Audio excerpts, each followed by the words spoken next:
I go in and I help teenagers recognize what these devices are doing to their brain, help them understand it, and then I help them find their second of strength to overcome it. And a second of strength, I just believe that there is one moment with anything you want to do that you can overcome it, and it just takes one single second of strength to take that step, to advance your life, to delete TikTok, to put your phone away, whatever it is, and that is the moment that's going to change your life forever.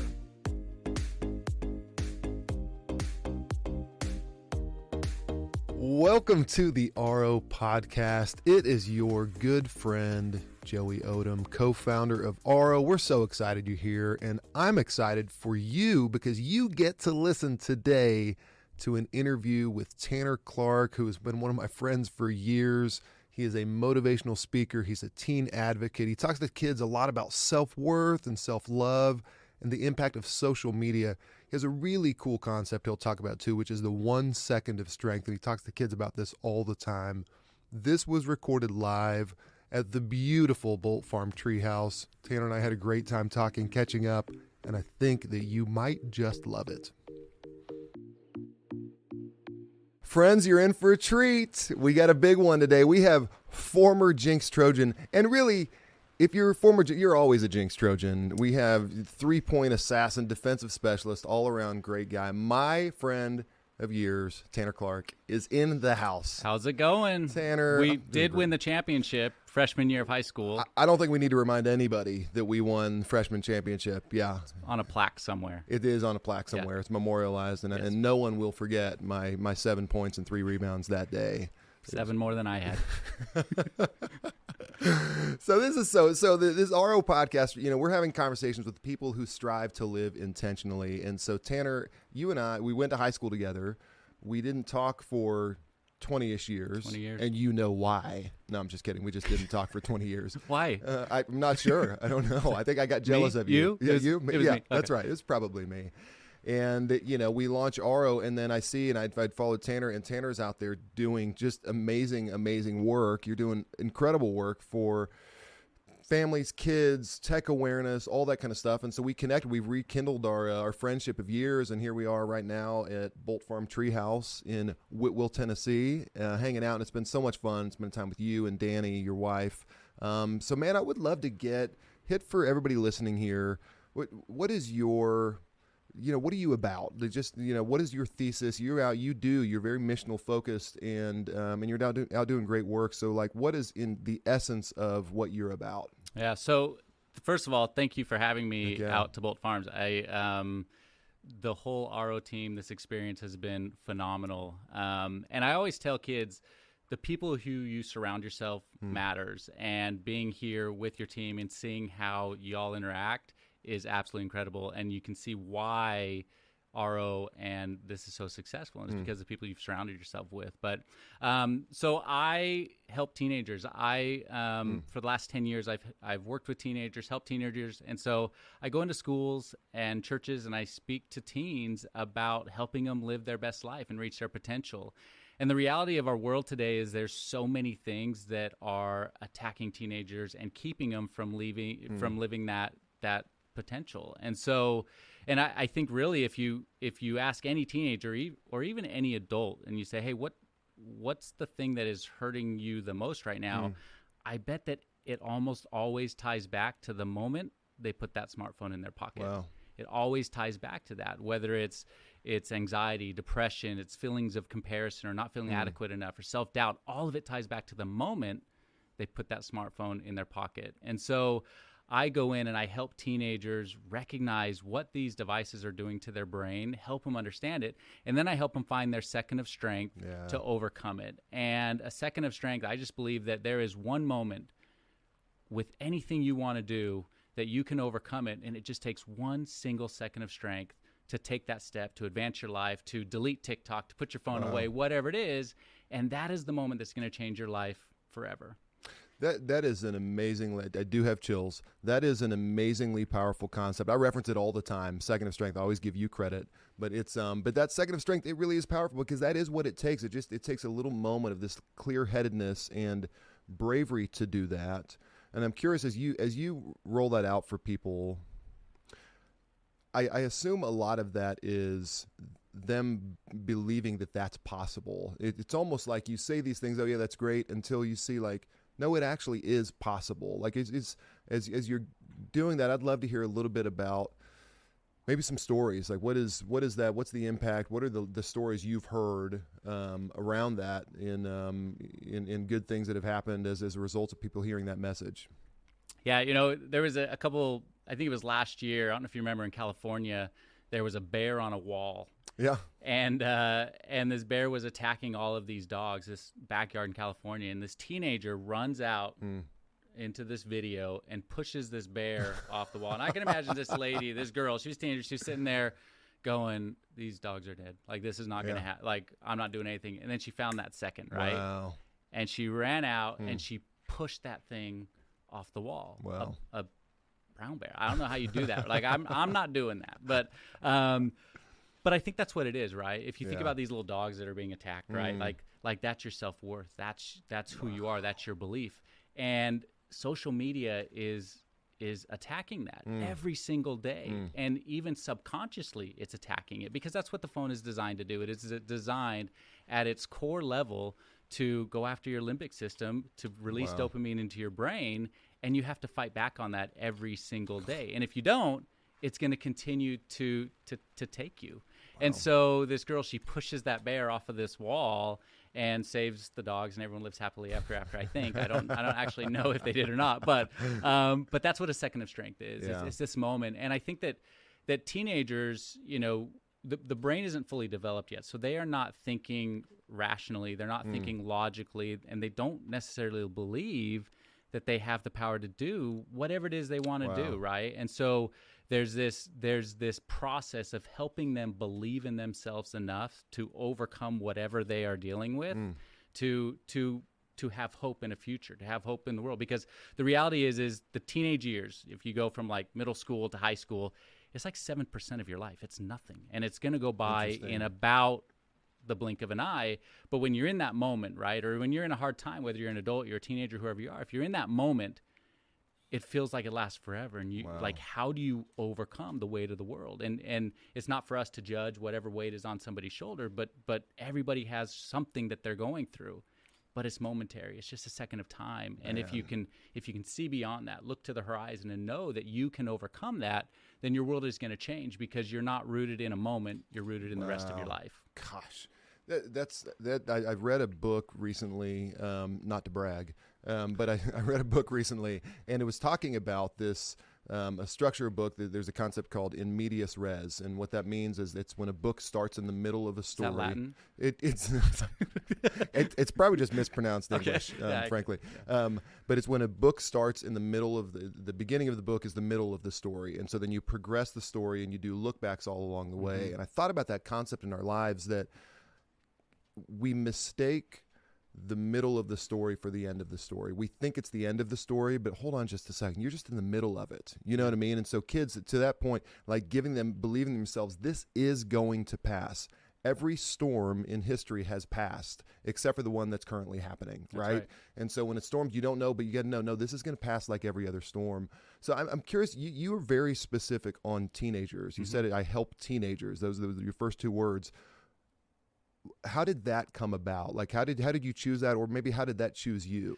Yeah, I mean, that's a great question. And, I've just, first of all, I have teenagers, which is, I don't really know what I'm doing as far as a parent. I can help other people's teenagers. I can't help my own teenagers, but there's just an affinity. And as I look back, I mean, we were teenagers together, right? As I look back, there were so many things that were hard, and it's harder now. And as I look at my ability to impact people, or try and impact people, I just have heart for teenagers who I know are struggling. And, I'll get a text message from my daughter who's struggling in school, and she's struggling just the way another teenager is that I go and speak to. And so there's just this real life application. And as we look at anxiety and depression and suicide rates that are climbing across this country, and doesn't seem to be getting any better, although it can. Yeah. There's need for people like me, people like you, to step in and give hope in a fairly dark world. Yeah, it's funny you say that. In preparing for this, one thing I put about you is that you exist to bring hope. I mean, everybody listening needs to go to Tanner's Instagram feed, and it's just filled with hope. And I see it. I know you're speaking to teenagers, but I see it, and I just think, okay, like, it's just great stuff that really is, like, it really does fill you up. So this is maybe a basic question. Maybe it's dumb. You got to be, people are going to listen to the show. They got to be ready for dumb. My level, they got to be ready for dumb questions with me talking. But why is it important to you to let people know they matter and they know there's hope? Like, what is that? What is that compels you to do that? Yeah, and even if I said to you right now, Joey, and I just said, you matter. I hope you know that. I hope you know I love you. I hope I know I care for you. I hope and I believe that it did something to your heart. And the reality is there's so many teenagers who don't know that today.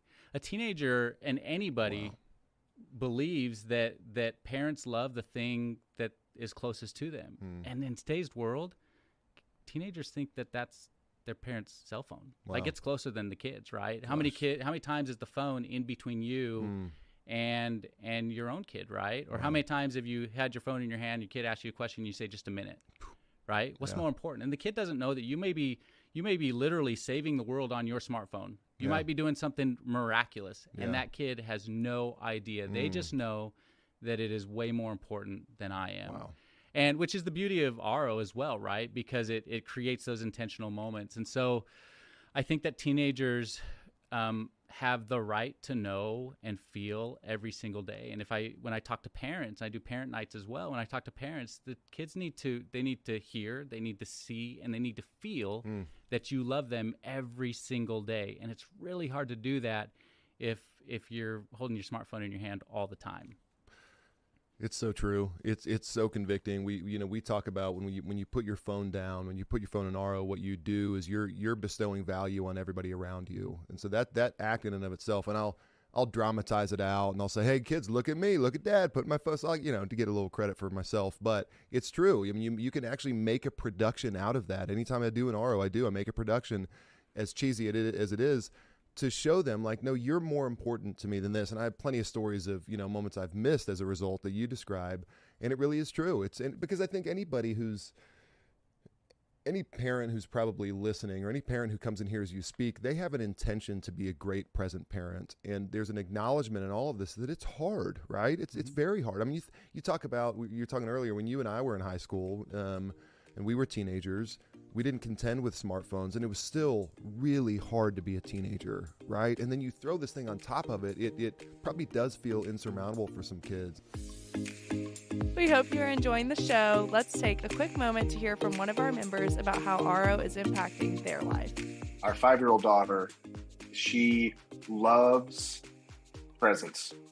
I would say attention, but really what she is hungry for is just mommy and daddy being there with her, which is what we want, right? We as parents, we want to be present with her. And so, when RO came into our home and my wife and I started trying to be more conscientious, this beautiful device is sitting on the counter. It's calling out to us all the time. Like, every time you walk past it, it's like, oh, leave your phone here and go be present. And so we did start to see her developing patterns of like, hey, daddy, why don't you put your phone in the box?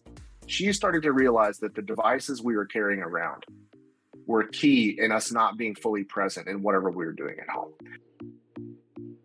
So this message of hope is really, really powerful. And so as you're talking with people out there, what are some things you've heard from kids, from parents after they hear you speak or they follow you? What are some things that you hear from the message? Well, a lot of kids don't want to come to my presentations.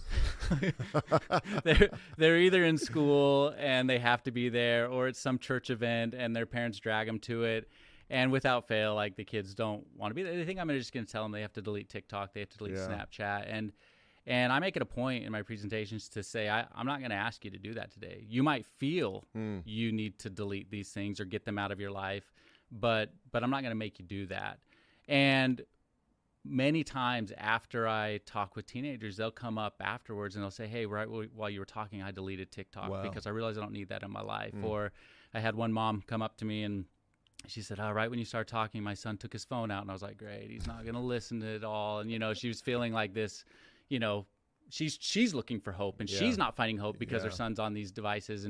And she said she watched him, and he just pulled out his phone and deleted TikTok right there in front of her at the beginning of the presentation. And so there's this like sense of realization and their sense of hope. And I think that teenagers, many of them are struggling today. Many adults, people are struggling, and they don't know why. Like they don't know what is taking hold of their lives. And so part of what I do is really just help teenagers self-recognize what is causing the pain in their life, and then help them overcome that and take that next step, find their second of strength to delete it, get rid of it, whatever it is. And the tough part is that we're all human. And I always tell teenagers, it's okay. It's okay to be okay, not be okay. It's okay to struggle. It's okay to fall. It's okay. And I always tell them, like, you're going to leave here today with the best of intentions to be the best person, to like reach your potential, do all these things. You're going to have this like fire in you. Yeah. And tomorrow you're going to mess up. And I want you to know that's okay, first of all. Like, it's okay. Everybody messes up. I mess up. Your parents mess up. Everybody messes up. But I want you to know that when you do, all you have to do is find your 1 second of strength and do it again. And train yourself to overcome that over and over and over again. And that's where you find strength. You mentioned earlier that people are going through this dark time right now, and they've gone through other storms, and there will be more storms, but the one they're in right now is the worst, and it's never going to end, right? And they feel that. But the reality is that storm is the one that's going to prepare you to get over the next storm. That's so true. And you don't know that in the moment, but what you're going through right now today is the thing that is going to give you the power to overcome every other thing in your life. And someday you're going to look back on that moment, and you're going to thank God that it was there to help prepare you for everything else that you have to come. I mean, you really are talking about building a muscle, helping people build a muscle, and I love that, just that reorientation around, okay, yeah, I just did something, or I messed up, or something, but okay, find your second of strength, and if that's right where you go back to, that's a really powerful muscle that someone's able to build, and they're able to overcome that. I was talking with Clay, who's on our team, who's a Marine, and he was telling me about officer candidate school, and just how absolutely brutal it was, and the times he wanted to quit. And I said, so in that, did that provide context for you for the rest of your life? He goes, basically every situation I'm in, I think back on that. Well, I did that, I can do this. And it's the same thing you're talking about. I overcame that storm. This is a new storm. I've been through this before. Yeah. The wind may be blowing a different direction this time. Maybe a little bit different than last time, but it's still a storm, and I've been through that. You've always weathered it. Yeah, that's exactly right. So I'm curious, as a dad, and you have 4 kids? I do. How do you practically, it's one thing to stand on a stage, you're a great communicator, but when you bring it home, what are some of the real practical ways that you are communicating this to your kids on a consistent basis? Where it's not an hour on a stage, where it's just you're with them, every day.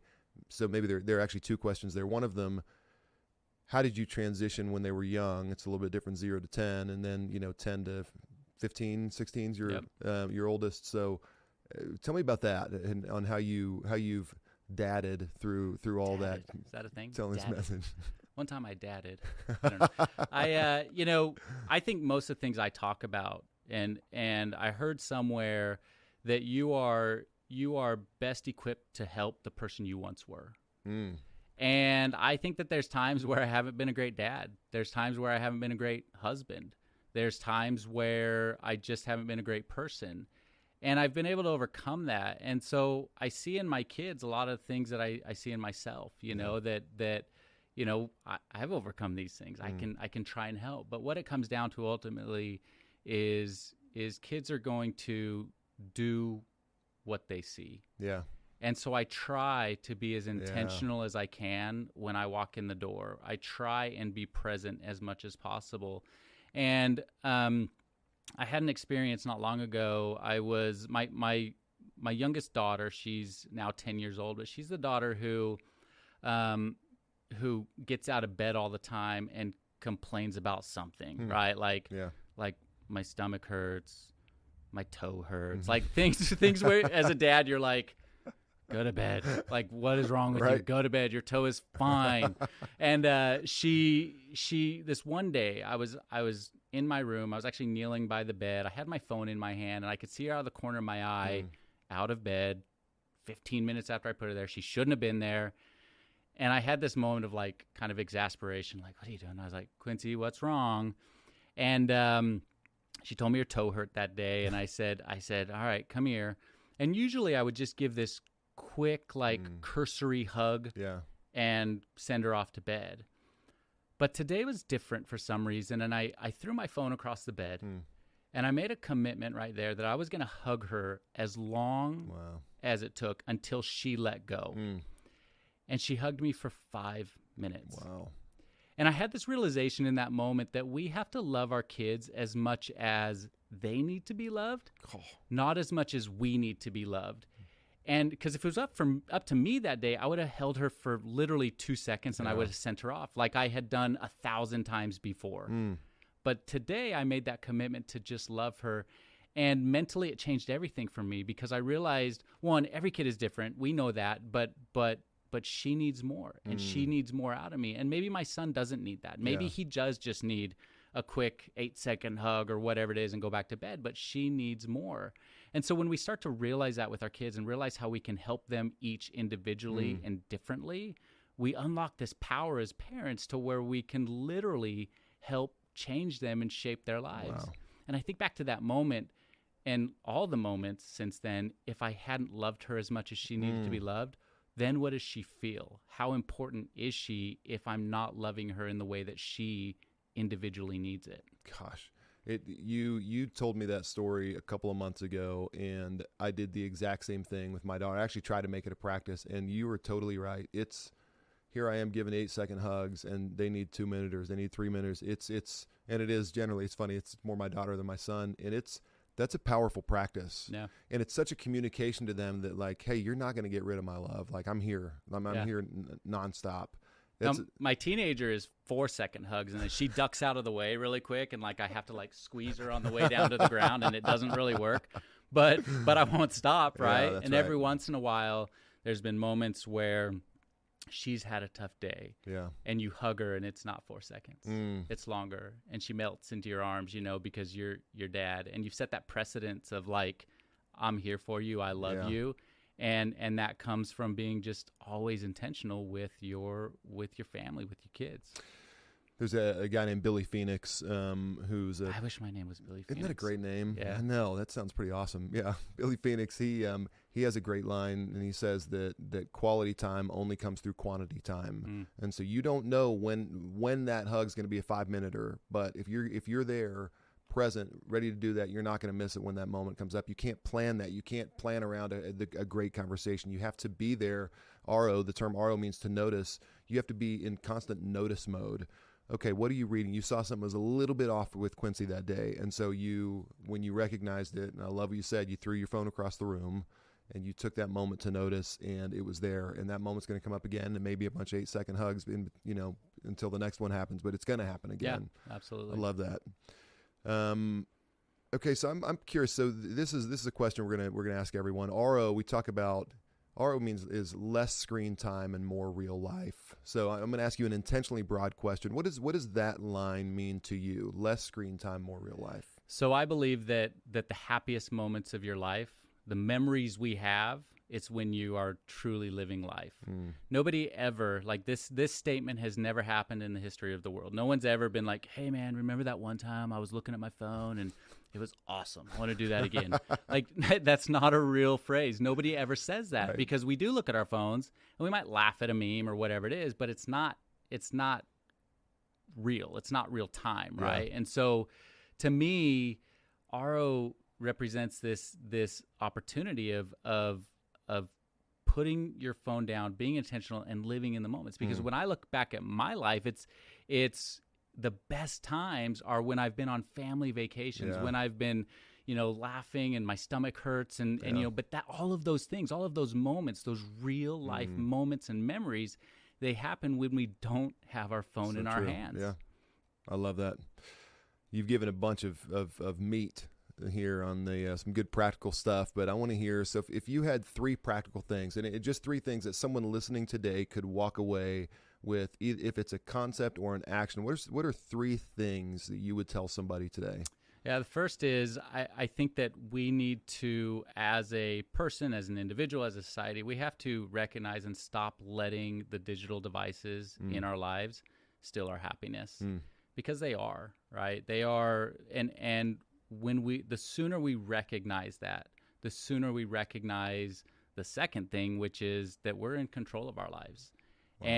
And too many times a smartphone, other things take us out of this like world of control, and we have to realize and recognize that we have the power. It comes back to the second of strength. We have the power to overcome anything in our life. Yeah. And it might look insurmountable. It might look like Mount Everest, but I promise it's not, because everybody who climbs Mount Everest, everybody who climbs or does anything difficult in their life starts with that one step, that 1 inch, that one moment, that 1 second of strength. And that's all you have to do. And then last but not least is you just have to know that you're enough, and that the potential that you have, it's already inside of you. It's already there. You just have to be willing to let it come out. And so you might believe that there are things holding you back. You might believe that you're not good enough, that I wasn't good enough to move on beyond freshman basketball, like I wasn't good enough. But like you might believe that you don't have what it takes, but you do. Yeah. And when you believe that, and when you start to believe that even just a little bit, it unlocks a world of potential that otherwise you might not realize, but that potential is already deep down inside of you. What if people had that? What if they had that embedded? Even just, you're right, even just a shadow of that concept. What if they had that embedded? That's a world changer for people to do that. Yeah, absolutely. And the problem is, especially with teenagers who haven't had maybe as much life experience, is that they feel like one small misstep or one small challenge is pushing them away from that self-belief. Yeah.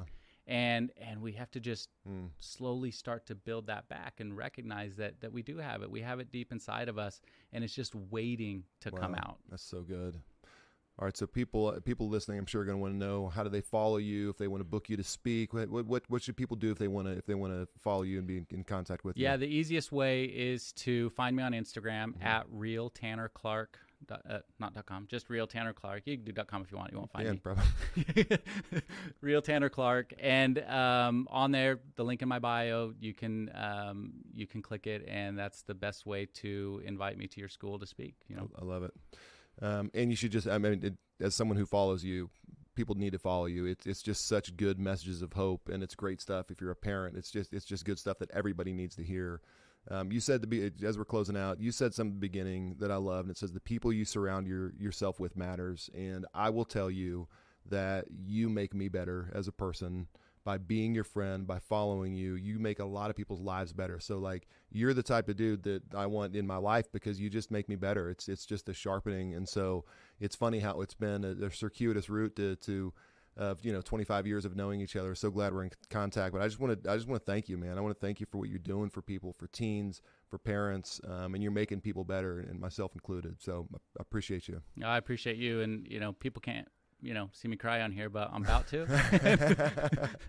We'll hug it out. In fact, this is very appropriate. Tanner has on a shirt that has a bear on it, and then it says hug in the middle. So I have a feeling we got a big bear hug coming up right after. So thank you, brother. Appreciate you being on. Thank you.